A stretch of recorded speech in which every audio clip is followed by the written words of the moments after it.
Thank you for coming, for attending this Dharma talk. Thank you for all of your help in supporting this community, both by attending, by practicing, and by financially supporting us. We need your help. Please continue if you can. The title of the talk is, as I remember correctly, is Commenting on What Arises.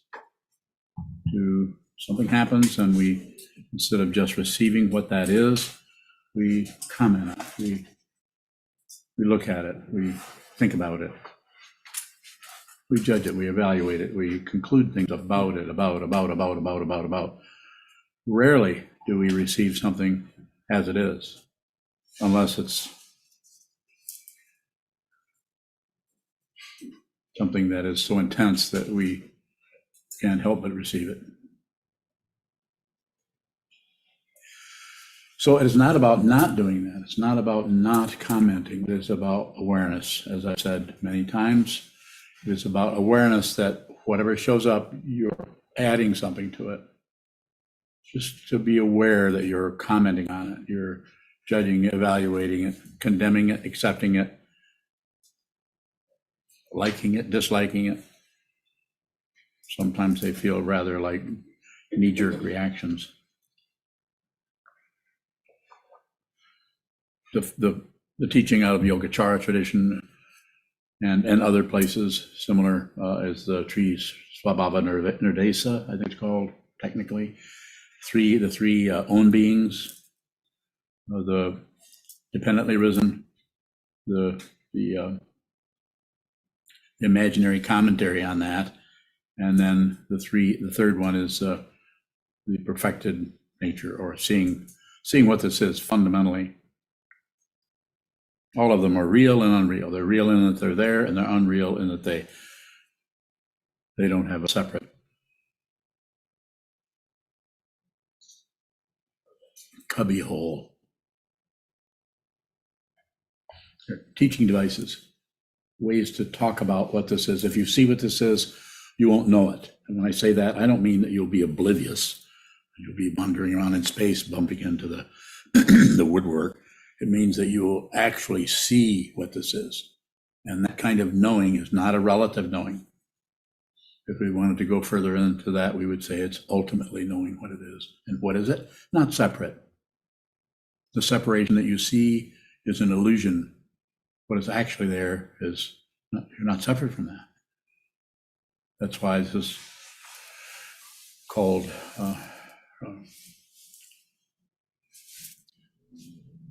perception only, consciousness only, not the object, not the subject, not the perceiver, not what is perceived, but, just the perception, consciousness only. It's not something you can think your way into and see. You would have to see this and then back into the conceptual area to be able to come up with such a algorithm as Sri Swabhava Nirdesa. Did I say that right? Those of you who know stuff. Did I? Yeah, you. Oh, good. That was a thumbs up.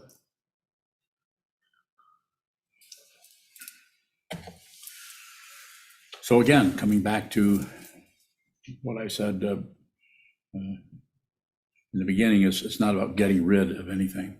It's about seeing that something shows up and you have a comment. It's like food is served and you immediately put salt on it without even tasting it.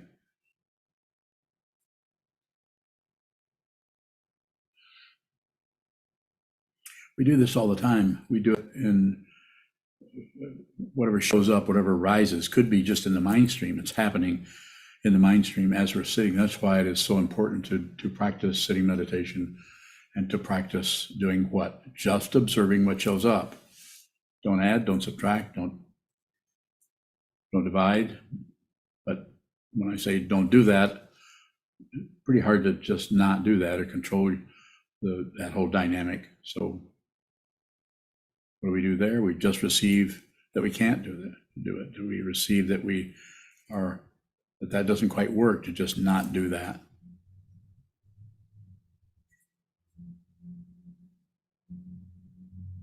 It's also called Paratantra, Parikalpita, and Paranishpana. Those are the, I believe, are the Sanskrit words for the three own beings. I've talked about this before. Yeah, it would be good to have some questions around this to maybe go further into it based on how I understand this, because I'm not teaching out of what I was told. I'm teaching out of what I'm looking at. It just happens to align itself with something that I was told a long time ago. Yes. When you're bowing, so when you say perception only or consciousness only, and I believe then you said that it's not something you can back into. You have to see it, or you can't conceptually. You can't go into it conceptually, but it's like you back into it. You see it, and then you see as the Buddha did 2,500 years ago. I'm looking at it, he probably said, but is there any way I can talk about this? Would this have any meaning to anyone? Should I teach this? And then as the story goes, as I have read about it, unless I'm misremembering, which is very possible, he was asked questions, began to teach out of what he was looking at. When you're bowing, sometimes you'll pick up a Dharma book of any number of titles and open it up randomly and start reading, and you'll say, yep, without even having to read any further, this is what you see. I say, yup. Y-U-P? Yep. Sometimes. Okay. So what is it about, what is it that shows up in the Dharma that over the centuries it seems almost permanent?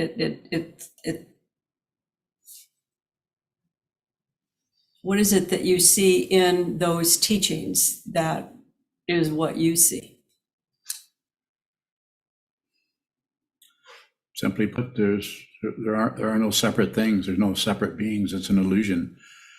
You can actually look. If I just sit here and look at this computer screen, I can also make comments. I see people that I know their names. I know, I know everyone here a little bit. I know everyone out here. I know this. There's all kinds of descriptions and commentaries and so on. But the actual situation, you're able to see that also. You can see the relative situation. Very believable, but it's like watching a stage play. You realize that it's there, but it's unreal. And when you see that it's unreal, you see that what is in front of you, you're not separate from. So it's like looking at yourself. This is quite often why the idea of a mirror is used in the teachings. It's like looking at yourself. But it's not the self, the ego self. It's your fundamental nature. Consciousness only. It just shows up as this being and this being, these beings, and with an incredible array of karma that is totally different from yours or mine, that's showing up over here or over there. So it provides us with, and reinforces the illusion that we're separate beings. We all have our separate stories, separate karma. I bumped into an elm tree, but you bumped into an oak tree, so we're different. We both bumped into trees. So we use the differentiation. This is where the commentary comes from. It comes out of discriminating between this and that, picking and choosing, right and wrong, up and down, back and forth. So to say it's not separate I think it's helpful. That whatever you're seeing that looks like it's separate things, you shave off your beard. Why? It's too long. Huh? It was too long.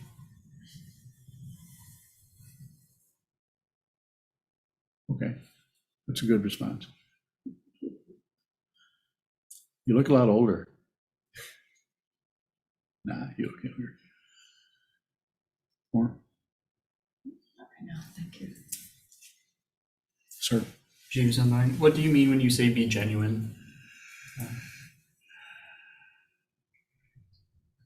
The beginning of that, when I say that, this is something that my teacher Chogyam Trungpa Rinpoche said to me and his students back in the 70s, and after that somewhat, be genuine. Is just be the crap you're trying to get rid of or cover up, is the way I interpret that, understand that, and actually teach that.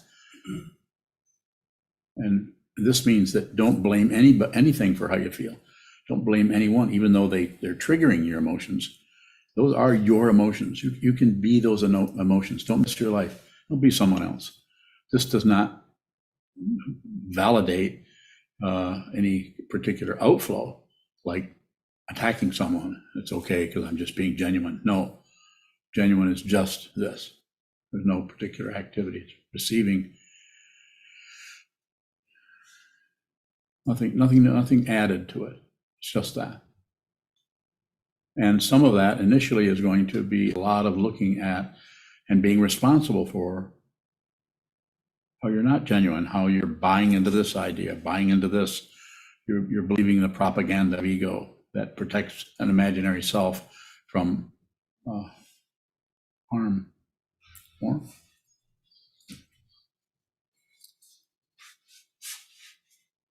I think I'm just trying to understand how to relate to the outflows with the inability to be genuine.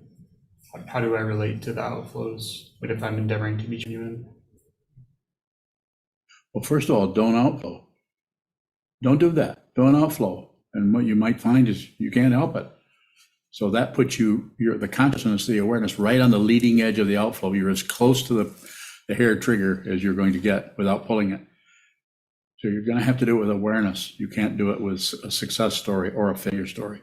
Go either direction and you've completely missed the fundamental nature of what this is, which is what not to.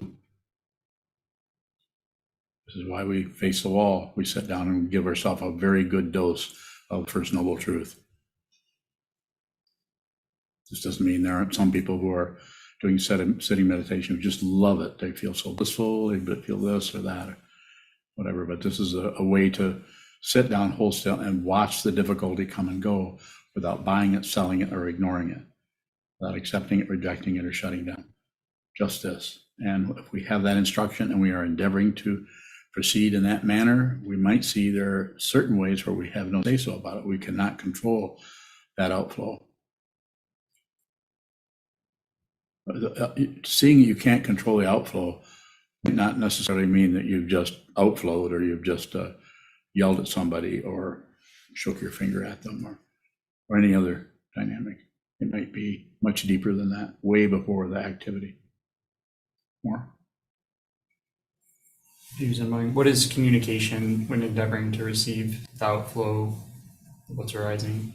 Listen, and then listen with everything. Listen with your whole body. Body awareness.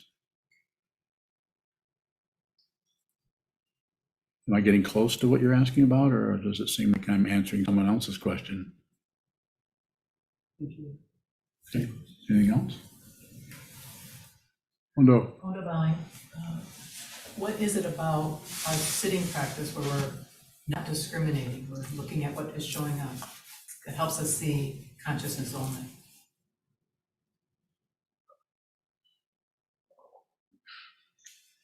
You might have to observe or watch a lot of things coming and going without comment, without accepting it, without rejecting it, and without ignoring it. You might have to do that for quite a while before that part of the consciousness that we thought was a self is seen as just consciousness. It doesn't belong to anybody. There's no one observing anything. There's just observing. That's usually how it would show up. Is there's no self here. So there's no identity that needs protecting or advancing, or no identity that's in trouble, no identity that is going to die. There's no identity that's going to live, no identity that gets to be right, no identity that has to be wrong. Nobody's there, just consciousness. But you might have to look at a lot of things coming and going before that shows up. And then the next thing that shows up, and it's not linear because it could show up before, is there's nothing that is observed. We actually see that it's a play, that it is a charade or an act or a pretense of sorts, Things are there and they're intense, they're immediate, they're moving, there's energy there, but it's unreal. Has to be seen. Heard me say that 1,500 times. You have to see it. Not just eyes, but smell, taste, touch, hearing, sight, thinking, feeling, all of that will say to you, not separate, not separate. Until you see that it's not separate, and then that commentary will stop. There won't be any commentary. Go ahead. Divine, is the illusion the separation as well as the object, Bowing? The separation of the subject from the object, yes. We separate them out so that we can gain some kind of the illusion of control. What about, but the object itself is an illusion as well. Yes, the object and the subject are unreal.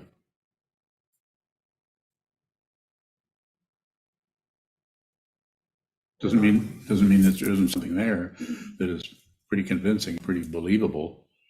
It isn't like you could say, oh, that's just an illusion.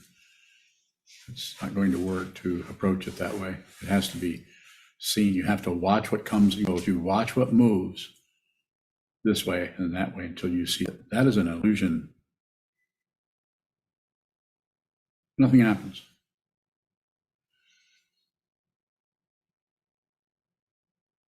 But it's not a conclusion, nor is it a commentary. It's a teaching.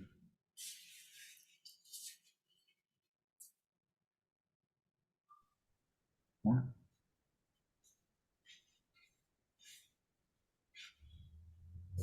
Sokuzan, Yes, I think I've heard you say you can't point to the truth.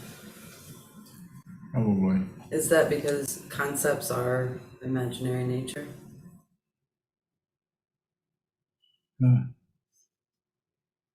If that's the case, how is it that you can, or any of us can recognize the truth, like Ondo was saying, I'm sorry, like Unyo Which- was saying. Which earlier. yo-yo are you talking about? Sorry. Unyo was saying earlier about you recognizing something in what you read. How can you recognize the truth if concepts are imaginary? I don't know, ask her. I don't know what she's talking about. What are you talking about?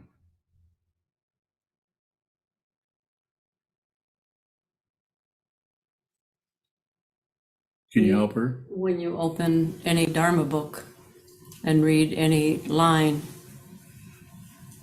the way I've heard you relate it is that it's the truth. Okay, what's your question about that?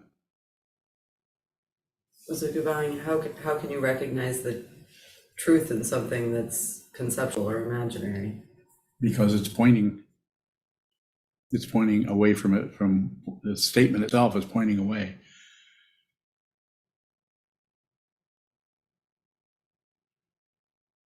Have you ever contemplated the three natures? Something is dependently risen. We add our commentary to it, and that's the confusion, that's the delusion. But if we see what is dependently risen, we see there is no separate situation happening there. That's the illusion. And we see that when we add to it, that's unreal, that's imaginary. To see that all the way through, this is the perfected nature. And all three of them are non-existent. They're empty of what they're pointing at. You cannot find a linchpin anywhere. You can't find a place to hang your hat on anything, just because of the nature of the illusion and the nature of dependent arising, pratitya samutpada. It looks real. It looks like there's this, and then that caused that, and then they pushed on this, and then these people reacted that way and went this direction. It's incredibly realistic and seductive to cause us to think we can jump right into that and stop it or start it or protest against it.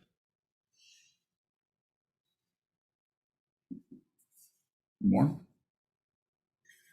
Was it goodbye? I had a question in another area. Earlier, you also said that you were talking about how we comment on everything, and I think you said unless something so intense arises that you can't comment on it. Mhm. My experience of something that intense arising is that it comes with discomfort or some kind of raw Okay. suffering. Is that suffering or discomfort a comment? A little bit, it's a reaction to it. We get habituated to that. It's not somebody can't come around the corner and you come around the corner and they scare you, startle you. So something like that can happen. Is that what you're, yeah. So there could be something there. One of the ways you can sense this, to get a feeling of this, is if different times you'll be doing sitting meditation. You're not really sure where you're at or if you're anywhere. And but if you're wrapped up in thought and you're processing something this way and gong rings, you'll jump, because it brings you out of the nether world that you're creating and believing in and trying to push down, fluff up, or do something. But if you're just in the room, you won't know it. And one of the ways you'll know it is no matter what happens in the room, you just receive it. Something could, a whole a butsudan, hopefully it doesn't fall over, but if the whole butsudan just fell over because a leg broke and crashed behind you, you may not move at all. If someone, maybe a window might be up and might slam, or the wind might catch a door and slam, you'll notice one time that'll happen and you'll jump. Another time it'll happen and you just hear it. You don't leave what you just heard for what it was, or what you might, a split second later, you might realize it was the door. But you also notice there was no real reaction to it. Nothing really startled you, because it did not enter into a protected area called your thought process or paranoia. You're actually beginning to understand yourself, what samadhi is, not separate. It's just a way of saying it. Maybe you've never had that experience. Has anyone here not had that experience? And then I will ask you, the next question will be, how much do you sit? Has anyone had that experience of just sitting and one time having the loud slamming door startle you, and another time have it just show up? It's not an intruder, because it's not separate from consciousness. So you actually are consciousness only, all the time. You recognize that, you just stop fighting with everything and everybody. You stop blaming everybody. You just stop it, because you see that you're not separate, and it's not some fancy, highfalutin, exotic blue skies and hummingbirds. It can be anything. It can be very, very negative feelings, very, very positive feelings, but they're dependently arisen. They have no center. They have no fringe. Means blah, blah, blah. There's no self there. They're empty of anything. You see it, you know it, and you realize it. And what you notice is no credential came with it. You can't even teach it. You can't even tell anybody about it, because you just see it. Unless you find yourself in this situation where people are interested in what you have to say. So you talk about it more. Was it goodbye? You just said that negativity still might arise. Is Yes. there a difference between negativity and the being startled or something intruding on a protected space? So you mean like a toothache or something? I mean, nerve endings are still there, so you may feel obstructed or might have hurt your eardrums for the door to slam. So that might, if it was the door right next to you, it might be too intense to just include, because you're not really including anything. You're just not keeping anything out. You're sitting in front of the wall or in front of the floor. You're holding still. And you're just on receive, and you're so much on receive that you don't get a credential. You don't know what the conventional way of saying is in the present moment, until something enters into that space with a noise or some kind of abruptness, and you notice that it doesn't startle you, it doesn't frighten you, it just shows up. Now, if it's an M80, or a hand grenade outside the window, probably you'll jump. So it's just an example, yes? Sokuzan, it sounds like you're saying if you're in the present moment and you're on receive. I don't usually say present moment. Did I just say that? I guess I'm not It's sure such a anymore. strong concept that the ego can use that. Well, I'm just in the present moment, whereas you are all screwed up in your mind stream. And I'm right here in the present, ready to listen to you. Haven't you been there in that space? A couple times. Go ahead. Sokuzan, if you're just on receive, something may show up and you don't comment on it and create that suffering or that discontent that might come with it. Yes. But you've also said that anger can arise. So what is anger if it's not a commentary? Just anger. You don't have to stop being angry. If you try to stop being angry, you're gonna end up in the ditch wrestling with your own alter ego, whatever you want to call it. You'll fight with yourself because you think you shouldn't be that way. You shouldn't be angry, and then you'll lecture yourself. After all, they didn't mean to do that, or this is my projections, or they're just conscious, unconscious. Maybe conscious, but kind of a continuous gossiping about everything to ourselves. Excuse me. The fundamental difficulty is a mistaken identity that there's a self. This doesn't reaffirm anything. There's a human form here, but there's no solid being here or there. If you think there is, then you'll suffer yourself, and you'll cause others to have difficulty also. That's why it's necessary to realize it. If you realize it, it's simple. And nothing has been accomplished by it. There's no accomplisher, there's no credentials. The Buddha Dharma, awakened truth, Buddha, awakened Dharma, truth, without credentials, no proof. You don't need to be able to recite the 30 verses of Vasubandhu, but it might help if you study them a little bit, because it will release some of those areas of the mind stream that are supported by concepts. Because when the ego starts going in and trying to work with the concepts that are presented there and in other teachings by other teachers, pretty hard to keep any kind of fabrication going, like belief in a self, belief in another, if you really look at those concepts closely, along with a lot of sitting meditation.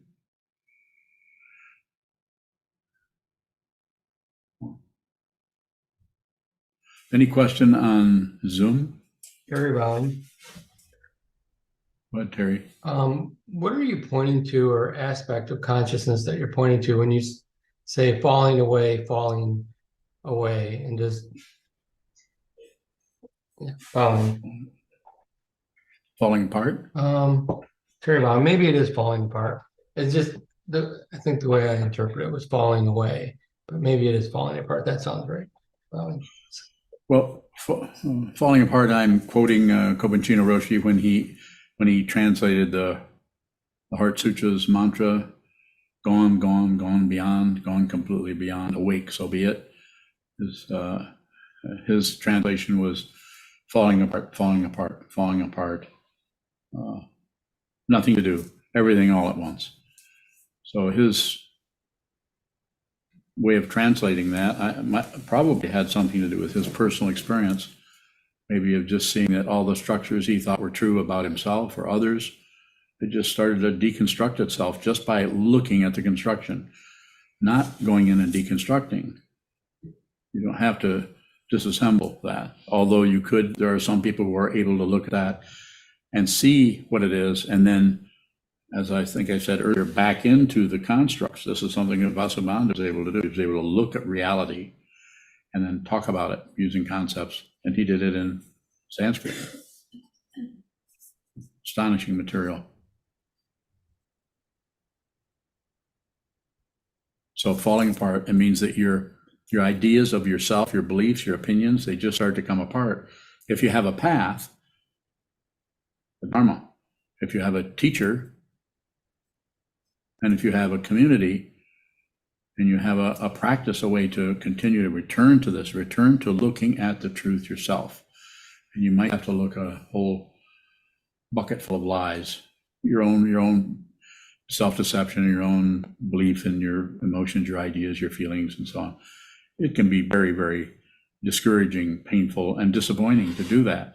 But if you continue and you just do it anyway, with the possibly the inspiration of a teacher or the inspiration of the Buddha, words of the Buddha, the words of Vasubandhu, words of a Sangha, the words of Dogen Zenji, the words of Chogyam Trungpa, Kobun Roshi, or other teachers that I haven't even heard about.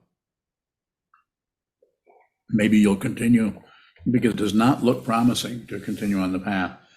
It looks like the First Noble Truth over and over and over again, until you begin to see that it's because you want something, desire, that you, and when you want something, there becomes someone who desires, gets reinforced. So the path eventually starts to show you that the desire is just self-existing. And what does a self-existing mean? That it's just coming out of dependent origination. There is no personhood there. It's an astonishing realization. It's enough to make you fall down and weeping.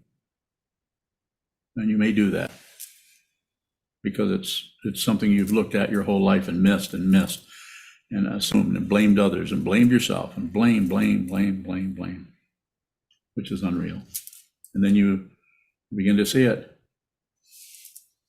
And as I said, well, my idea would be falling apart would be just falling down, sobbing about it. You may not sob. You may not shed a single tear. I never could understand why they use the word shed a tear, but they don't say shed spit, do they? Who are they? I think I'm going to shed some Thank sweat. you. I think I'm trying to make a joke here. We don't say I'm going to shed some sweat, but we shed a Skin. tear. We shed skin? Yeah, only if Sometimes. you're a reptile. Or if you have a bad sunburn. That's very true. No, all kidding aside, Terry, do you have another question around that? Terry Bowing, no, not at this time. Thank you. Thank you. Further questions? Naveed, you have a question? You look very questionable. Navi Belling. I actually do have a question. Thank you. Go ahead. Yes, sir. When people get together, the chemistry between them seems like to bring out different aspect of them. Yes. Is that the same as not being separate? Bowing. I think it has something to do with the dependent origination, to say that the chemistry that shows up between people helps us be somewhat taken in or seduced by our differences, which may be different in such a way that they're very complementary. So we just love each other because we're so different, or we're so much alike that we don't like each other. We might go the other direction. I can't stand to be around that person because they're too much like me. So it could happen in any direction, but those are just ways that we personalize dependent origination. Not incorrect. There's nothing wrong with that. The important thing is to watch the movement in any direction, and if you can, don't add anything to it, so that we eventually, over time, begin to see that there was no being who produced anything, and there was nothing that was actually produced. It was an illusion. There is no next moment, but I'm saying, don't believe me. Look at that. Look at this moment, and then look at the next moment.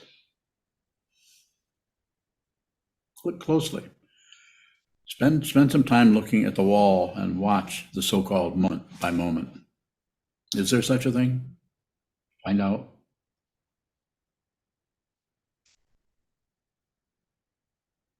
Thank you. Yes, sir. Milka Bowing. Milka. Question from YouTube from Michael Muskelly. What is death? Is it something that arises? Death? Death. Yes. No, it's something that goes away.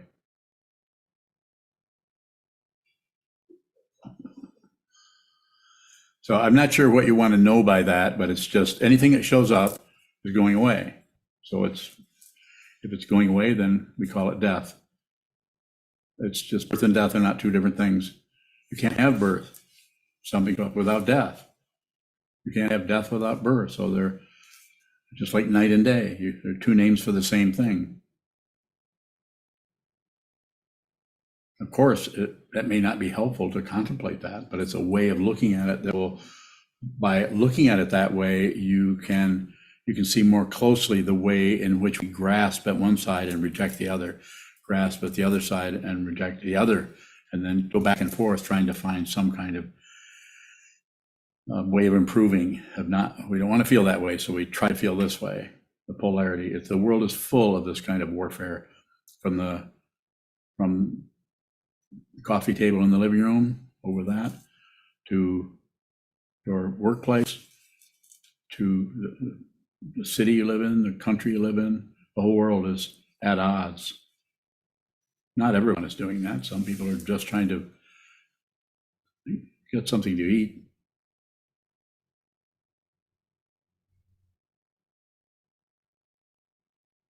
When you're bowing, in the face of the landslide that you often refer to, what is the role of patience, bowing? So just watch what's moving rather than project out on to this and that, which we can't help but do to some extent. But just watch the movement in your mind stream as you live day to day. Don't do anything unless you have to do it. And when they have to, if you just hold back and just watch what continues to shuffle around this way and that way, then there's a lot more of a possibility that you will interact with the rest of the world in a sane and respectful way. I also say respect the confusion, not only in others, but in yourself. Don't try to cover it up with being unconfused or getting rid of confusion. Do it with the awareness, with your practice. Be responsible. In other words, whatever shows up in your mind, it's yours. No one caused it. Has no source. Just looks like it. Good area for questions if you have one. Use a mind. Is failing to receive still receiving? If you're receiving that you're failing, you can't receive that. That's awareness. So in that sense, receiving the failure. But if you're producing something, blaming yourself, blaming something, some explanation around it, I'm not saying there isn't some receiving going on, but you might have quite a bit of work to do as far as just observe what this is. Just see what it is. When you're looking at me, not just you, but anybody, or me looking at someone else, there are projections onto others. You project onto me, I project onto you. We do this constantly, all day long, project onto others, onto the television screen, the Zoom screen. And it's not about getting rid of that. It's about seeing that you're doing it. If you can see that you're doing that, you won't be trapped by it. You might not feel really good, but you won't be trapped by your own self-deception. Yeah. Choose a mind. When you say don't outflow, what shows up for me is I want to just shut down on what's showing up so that I don't outflow and can be a success. And then it seems like I can also just outflow and see that I'm failing to do that. I'm not sure what ignorance looks like there, but I'm just not sure what just receiving looks like when there's already all those directions moving. Sounds good to me. Just keep looking at them. You're describing something where you're frustrated or can't get a handle on it. And what I'm hearing you describe is awareness around that. It's the awareness around it that we're working with. That's why return to the wall, return to the teacher, return to the teaching, return to the community. Don't miss any of those three. They're all important. More? Choosing my, is the frustration receiving? Well, the frustration is suffering. So, yeah, that's your own personalized version of what the Buddha said. Sokuzan is suffering. You agree? We're awfully quick to agree with that. It's easier to agree. Further question?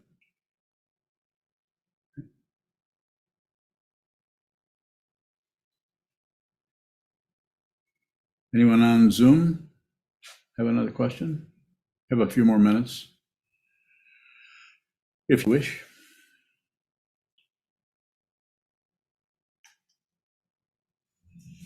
When you're bowing, back to the concept or idea of patience, Yes. are we waiting for anything when we are patient? That's a conventional idea of patience, which is tapping your foot and that kind of waiting and waiting. When is the next thing going to happen? But what is being pointed out here is just watch what's occurring, which is also maybe watch what's not occurring. Just observe, and observe the impatience can show up as wanting something else, wanting something else. Second noble truth. Just look at it. Don't accept it, don't reject it, don't ignore it. Simply put, and that's difficult to do, but that is an awareness practice that is very close to shikantaza, even though it might be in the doctor's office. It's not exactly this, but it's like you don't care what happens next. At the same time, you're waiting in the doctor's office, but you notice fundamentally you're not concerned with it. But that doesn't mean you won't look at the clock or look over at the receptionist's desk and wonder if they've noticed you. It doesn't mean you won't do that, but you don't have a fundamental grievance with anything. You're all through with the warfare. And why? Because you see that everything's dependently risen. No one can be blamed for anyone. I mean, you could, but even the doctor in the office who was taken an hour and a half to see you. I'm speaking of a particular situation that we went through not too long ago. And it was uncomfortable, but it's just what happened. You don't know what it's like what the whole thing, you don't really know the big picture. And even if you did, the big picture might be the doctor hates you. The last time they saw you, they got really sick to their stomach, and every time they look at you, they're just, could happen. You don't know that. So it's not his fault or her fault. It's a different kind of patience. Yeah. It doesn't work for you? What do you want to know? But I missed what you're asking about. When you're bowing, let me take it in a slightly different Okay. direction. So it has to do with plans, making plans. Yeah, don't make plans. When we want to have a meditation Buddha hall, it seems like we have to make plans.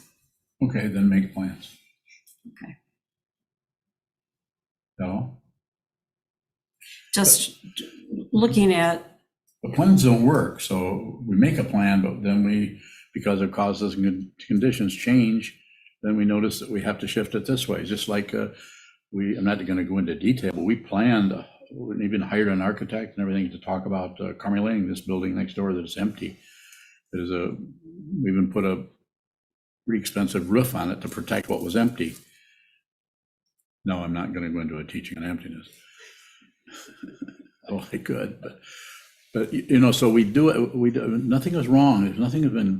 We didn't fail at that. We did what we could there, and then the whole thing shifted and started going in another direction. And then you had the bright idea to build a Buddha hall. Remember that?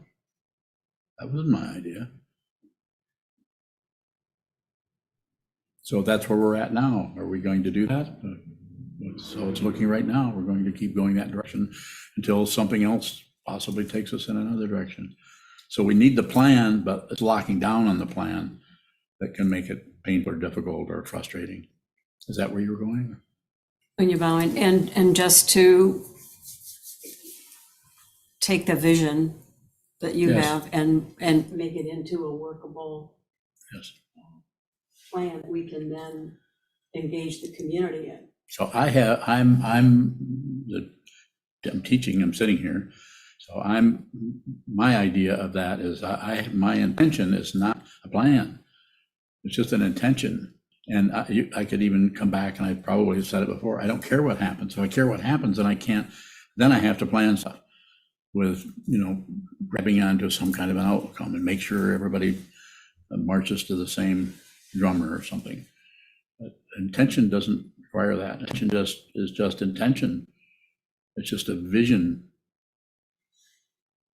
And you can go different directions, and you don't mind, because you're not in charge of anything. So when Coben said to somebody years ago, get your own authority, I think he knew that there is no authority. There's no central authority, other than maybe dependent origination. And that's not an authority. That's just the illusion of cause and effect.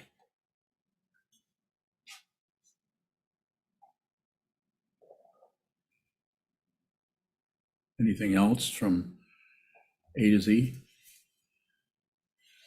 Let's see who's on Z. Let's see.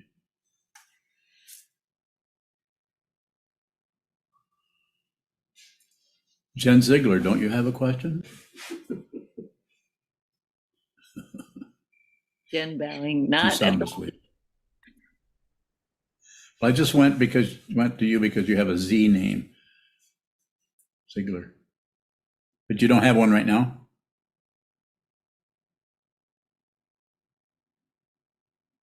She doesn't. Sorry, Jen Is bowing. there, Thank you. you do? No, thank you. You're welcome. Is there, Chisho, go ahead. I see you're in Gasho. Ishwaving, what does intention even mean in the context of dependent origination? Bye. Very good. It's just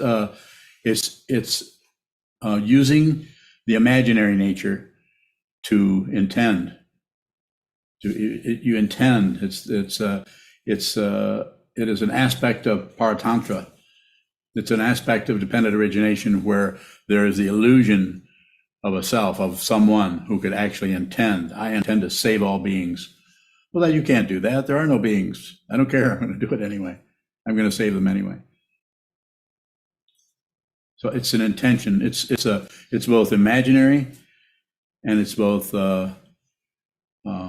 dependent arisen, and it's complete perfection, because nothing happens. There is no otherness to it. It's just the intention. More questions if you have them. A good direction to ask questions on. I'd like to see what I know about that.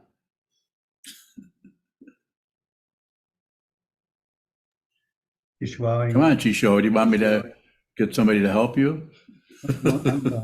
Ishwaving. So if there is no intender, then what does intention mean in the first place? Bye. It's just the intention. It's like the vow. You receive the vow, the Bodhisattva vow, to save all beings. We know that's impossible to do. And we even, in the teachings, we even know that there are no separate beings. That's an illusion. But we need to have some way to work with this relative and absolute bodhicitta, so that we can have some kind of a movement, even though it's illusory, towards a deep understanding, rather than to be caught in the turmoil of samsara, going around and around and around, chasing our tail. So it's a way of going towards something that is impossible, that does not align itself with any kind of construct you could call cause and effect. I can say more, especially if you have more questions. Go ahead. Ishwaving. So in the case of Buddha Hall, like you said, you don't care if it happens or it doesn't happen. But if you have an intention, then the people around you, for them, it becomes something else, perhaps. It becomes something to do, something to achieve.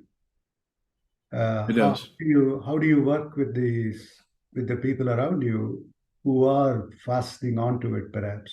You just try to avoid them.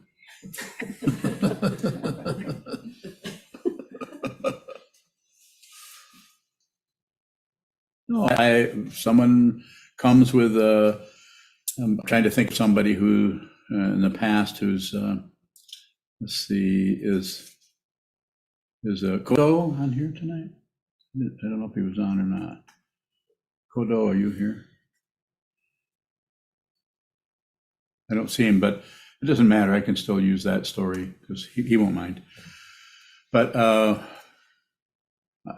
what was it he asked about? Why would you buy this building, or why? What did I? Bathroom, Huh? no, yeah, Why would you put barrier-free bathrooms in over here? and spend $25,000 Yeah, why would I spend $25,000 to do that, or we spend that much? on a house? And yeah, and so, what did you say to him when he asked you that? Well, you said, because I want to. I did say because I want to. I don't have any backup for that other than that. It's really that simple. That's the intention. But all the people who are here would not be in this community. And I'm saying, what do we have? A little over a dozen people here, and what, a couple dozen maybe on Zoom. It's not very many people, but people keep coming back, and it's the same people. And so there's something that fundamentally makes, you could say, makes sense or shows up as being appropriate, even though it's not understood in a deep way that it might be understood were someone like an architect, planning a building or something like that. It goes beyond that. It's a spiritual path. It has mundane aspects to it, but the main thrust or drive of this is the spiritual path. And so, as I sometimes say, you can't follow me because I'm not going anywhere. So what is happening? You would have to ask yourself, Jisho or Terry or Jishin or Yuhong or anyone here, what is it about this? What is it? Why would you even attend, let alone support or give your helps financially or otherwise? Why would you do that? There's something about it, and I see it. It's not a promotion. I don't have some kind of a propaganda or promises. I don't make any promises. It may not be a Buddha hall, but the intention is to do that. And I feel so strongly about that I've ordered and have an 82-inch high cast Buddha from China that's here now, and the two attendants are on their way. No, They should be on a boat. Yeah, they should be on a boat, but they're not real attendants. They're sculptures from a what do they call those places? What do they call a place where they cast things? Foundry. Yeah, so they're on their way here. So shall we go back to the idea of intention again? Yuhong Baoying, if Chisho is done. No, go ahead. Yeah, I have a follow-up question about he's asking. So my question is more, Good. more practical. How can we have the patience to see things come into place, such as the Buddha hall, without too much forcing? At the same time, knowing if something will come, it will come. My question is, how can we know the patience? Baoying.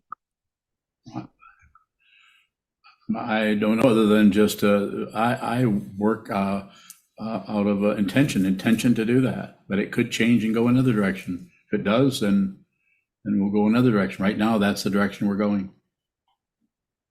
So we're going to have to do some fundraising, and we've gotten help from several people, Susan Hirschfield for one, and other people that we've actually hired to help us do some fundraising in this area. So hopefully, insofar as they hope for anything, we'll pull it together and we'll do it together as a community. If it's supposed to happen, it's going to happen. Just another way of saying it. It could also fall apart. I don't think it will, but good. Yuhong Baoying. The intention is. Go ahead, please. No, I want to hear what you say. Sorry. Well, you're not going to because I'm waiting for you to talk. That's how I get out of saying stuff. Go ahead, Young, 玉红bowing. you say it. Yes. So, I have a question. If something I really want and I know it's meaningful for myself and for others, if I don't put effort and a force on that, it seems like it will not come to me, no matter it is dependent reason or not. I'm wondering how. Okay. Yeah, how can I Yes. know the balance, not too much forcing at the same time, give the deserved effort to work on that? Bye. The way you do this, and this will not surprise you, is you look at the imbalance in your mind stream without balancing it, without fixing it. You observe the imbalance. If just observing the imbalance, then that which needs to come together and be, to use that fancy word again, and be balanced will just come about. It comes out of awareness. It doesn't come out of intention, some kind of intention to get control over your karma and somehow create a lot of good karma. So you can do it. It has to be done right now, right in what we would refer to as the present, right now. Yihong Baoying, so you're saying the awareness outweighs than the trying with so Yes. much effort. Just observe my craziness. It's also effort.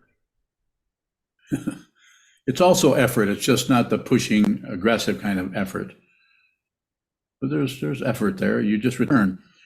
You'll hear me say it over and over again. Don't maintain, just return. Return to your original inspiration to even do anything at all, including be alive. Here we are, we're alive. We're living beings. You might have 30, 40, 50 years ahead of you. You might have 3 days. Doesn't matter. What matters is, on this path, matters your intention to see the truth and do with all things. Don't cause harm. Support that which is apparently helpful or good, and don't agree, don't disagree, and don't ignore. And that way, your footsteps are always exactly where they need to be. You can't make a mistake. There are no mistakes.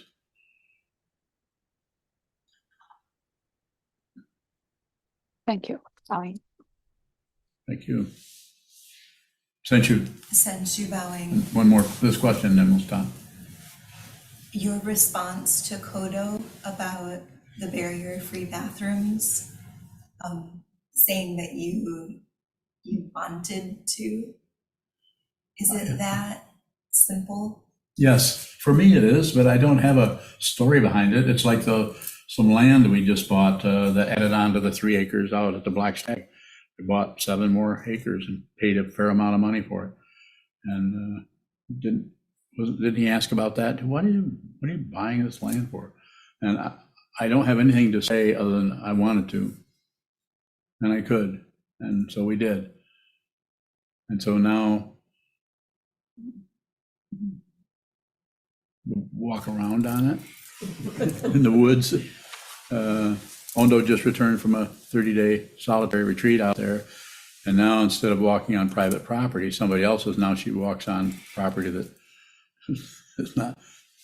You just have to look out for gunfire in deer season. So you made use of that area, but how do you explain that to Kodo or anyone to ask, why would you buy that? Or these bathrooms over here, we use these. We have people come in for yoga classes, and young people come in that for classes that Chiazan and Kali Climbing do, and then I just say we need those bathrooms. Sano, did you have a question? Sano bowing, though you did say that senshus are the last, but adding on to senshus, I wonder if someone said to Rumi, because I say so or because I want to, that might be seen as disrespectful. But there's clearly a difference. What's the difference between telling Rumi because I say so or because I want to versus when it comes up naturally? So I think in that situation, I've known Kodo for a long time. We've had all kinds of discussions. He was a meditation student of mine over 20 years ago. And so I know him pretty well. And I know that no matter what explanation I came up with, he could win. He would talk me out of it because he's smarter than I am. I am not kidding you. And when I say I'm smarter, I'm saying he's more logical, more reasonable, and has a clearer, more pragmatic view of everything. But I am not a pragmatist. I'm a Dharma teacher. So I'm not concerned. If I'm concerned with what happens, then I'm buying right into the very illusion that the whole world is destroying itself with. You could call it a vision. I'm not saying I'm a visionary, some kind of a special person. I'm just saying I don't see anything but this. And when I say this might also include buying some land. There's nothing happening, and then it shows up. Yes, buy that land. Just like we bought the 2 buildings behind us here. But there's no plan like, well, what are you going to do with those buildings? I don't know. I don't know what to do with them.